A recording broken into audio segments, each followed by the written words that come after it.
Dara did an interview with Ben Thompson over at Stratechery, and I thought it was interesting because I wanted to talk about self-driving cars, but he has a very interesting background. Dara's family left Iran after the 1978 Iranian Revolution. And so did, and to be clear, so did Dara from Delphi's family. Did the same thing. Oh, really? Yeah. So a lot of Dara's just come to America and just dominate. And so you were mentioning how Iran was kind of posturing that they may have started the fires in LA and that they're, kind of a near peer adversary at this point to the United States, certainly not an ally. And it's interesting because the people, like if a family left, what does that say? If a family left Iran in 1978, like what does that say about their politics? Well, it actually means that they're pro-business, capitalist, pro-democracy. And those are the people that got kicked out in favor of an authoritarian regime. And so I'm a huge fan of all the Iranians who have made it over here.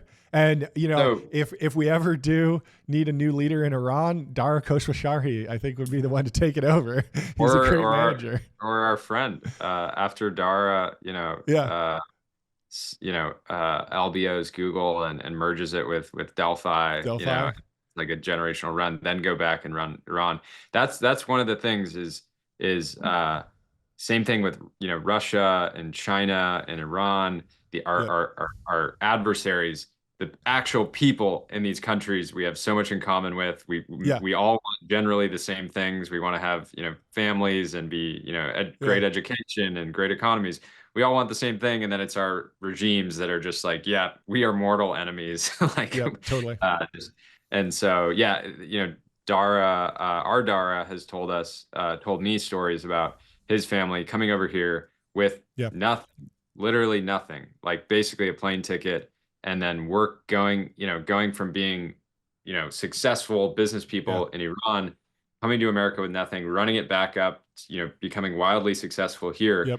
And just goes to show the ingenuity and creativity and drive of that people.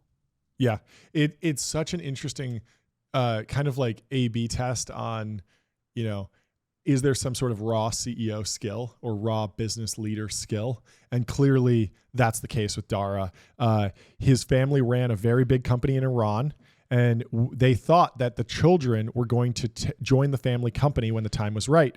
And then they had the slight interruption of the revolution that caused them to flee Iran. They were lucky to have an uncle that lived in the United States with his wife, and they took us into their homes and they rebuilt their lives. And so we used to go to France in the summer. So at the time, no one really knew the changes afoot in Iran. So we thought we would just leave, go to France for a while things calmed down, so to speak. And they never did calm down. And so he goes to the United States and completely starts from scratch with basically nothing. They were lucky to come to the States and rebuild their lives. And so he had an average suburban childhood, studied engineering in college, and quickly through that all the way to the start of a career in New York in finance. So he was like an investment banker at Allen and Company. Then he meets Barry Diller, who was a client at the investment bank, and he worked for Barry Diller on a couple of investment banking deals, and he swears to himself, Dara Khosrowshahi says, if I ever have the chance to work with that guy, I will. And he gave me the chance to work for him, and I went to become his deal guy, so to speak. And so he's a deal guy. We love deal guys on this show. And so he moves up in his career with Barry. He goes over to IAC Travel, which then goes into its own entity, Expedia. He becomes a public company CEO. It was a trial by fire, and the early years were pretty rough, but after a while, I got the rhythm of it. Barry was the chairman and controlling shareholder, and we built that company in partnership for many, many years, and it was a really good run for me. And so I thought that was interesting. He also talks about how he became CEO of Uber a little bit more. We have some details on this just from the reporting at the time, but I thought it was good to revisit. Ben Thompson says, one big story is that, as I understand it, there was a tense boardroom fight to even select you. And DK says, yes, Travis Kalanick supported you, even though you're not going to be part of this company. Was he just trying to get back at Benchmark, or did you sit down and talk to him and sell him on your vision? And so there's this question. Obviously, Travis was in a rough scenario. He didn't really want to leave. Why is he backing the new CEO? You would think that there'd be crazy tension there. But DK Dara says, I still to this day don't exactly know what went down at the board. I believe that there were two other candidates. I think it was Meg Whitman and Jeffrey Immelt, at least based on the news. And I think I was the third candidate that was the least objectionable to both sides. And since one side couldn't win over the other, they kind of went with me. Go figure as far as decision making. But it certainly worked out for me. And I think hopefully it'll work out for the company as well. And so he has experience. He actually took over Expedia from a founder. So he was a Wall Street guy, then he was a CEO guy, and now he's sort of a manager. And I think that was interesting. He says Expedia taught him to be an operator.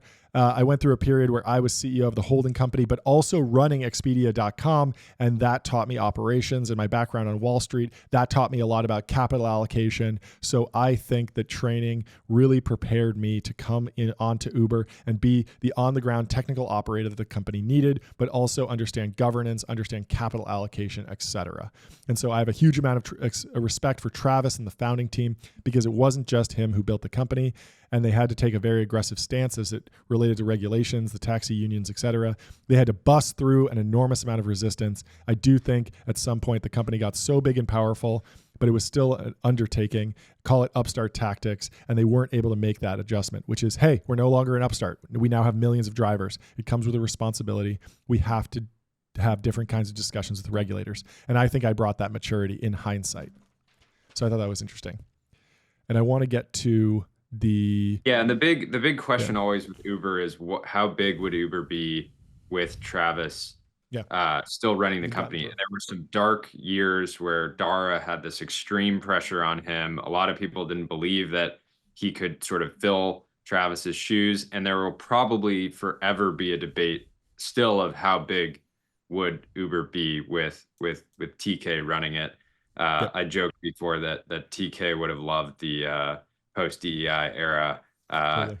He certainly he's starting to rear his head. He did the All In podcast. He's done little stuff here and there. He was spotted in DC during the inauguration. Maybe he'll do a People Magazine interview. We can hope. But the reason I wanted to talk about this was because I have been kicking around in my head, is Uber a winner or loser in the AI era? And I haven't fully come to a conclusion. I wanted to hear what Dara had to say and hear him kind of go back and forth on it. So we'll go to their decision to exit self-driving cars and when they and where they go from there. So Ben Thompson says, you're doing partnerships with different autonomous driving companies in different cities. Why don't you give me your high-level pitch on how you see this market? Then there's a bunch of specifics that I want to drill down into. So DK says, yeah, definitely. Listen, I don't think it's an if, it's a when. And the AV is a huge opportunity for the entire marketplace. These robot drivers are going to be safer. I think they have the opportunity to, at scale, and it'll take a while to get to scale, to reduce the price per ride and increase the TAM of the marketplace, $1 trillion+. We think it's an enormous, enormous long-term opportunity. Now, a couple things have to happen before that opportunity actually turns into real financial opportunity. And so he talks about developing the advanced technology groups with ATG, which was Uber's self-driving group. Is it the 2025 era in San Francisco? Well, it could be. It could be, right? But I do think the market has changed, and I certainly hope it has. First, you need a consistently superhuman safety record. It's not good enough for a robot driver to be better than a human driver. It's got to be multiple times better than the human driver. I think the capacity for society to accept human failure is much more than machine failure. I completely agree with that.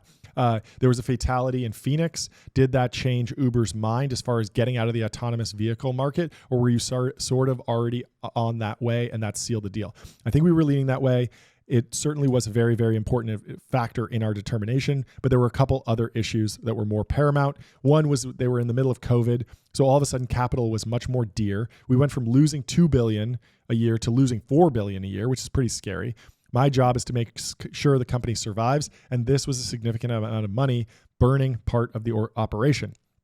The other issue that was a big one was that even though we were developing ATG to some extent separately, we treated them as arm's length. We did have the marketplace separate from ATG, and the other players with whom we wanted to partner, like Waymo, didn't believe us. So they couldn't do a deal with Waymo as long as ATG was there, because they were like, hey, at some point you're just going to swap Waymo out with ATG. And so they want to be asset light.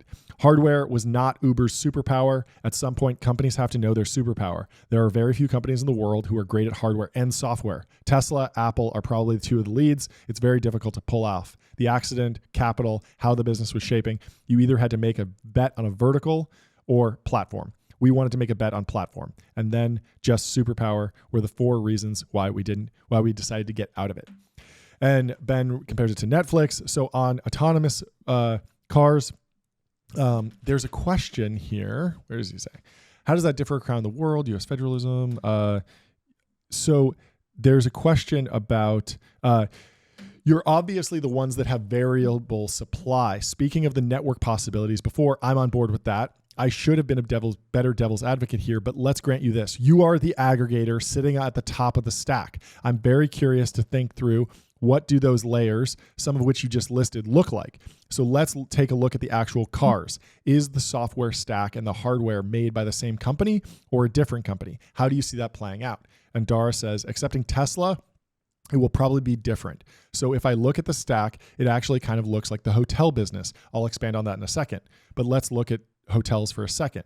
Right, you've got the brands and the owners. Well, you've got the demand layer, which can be Expedia, it can be Booking.com, it could be Marriott.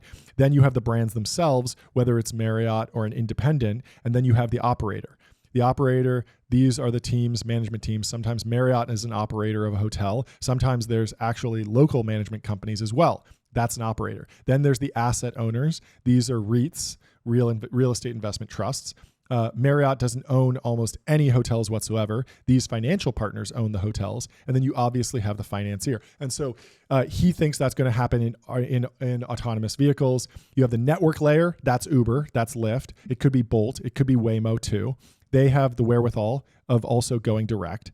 Then you have the driver. To me, that's kind of like the brand, which is the Marriott driver or the Waymo driver. Then you have the operator, the management company. This could be us or Move.io, which is a partner of ours. Actually, 15% of our inventory today come from fleet operators that are on the ground in these cities. So we think we can move them over to managing AVs very easily.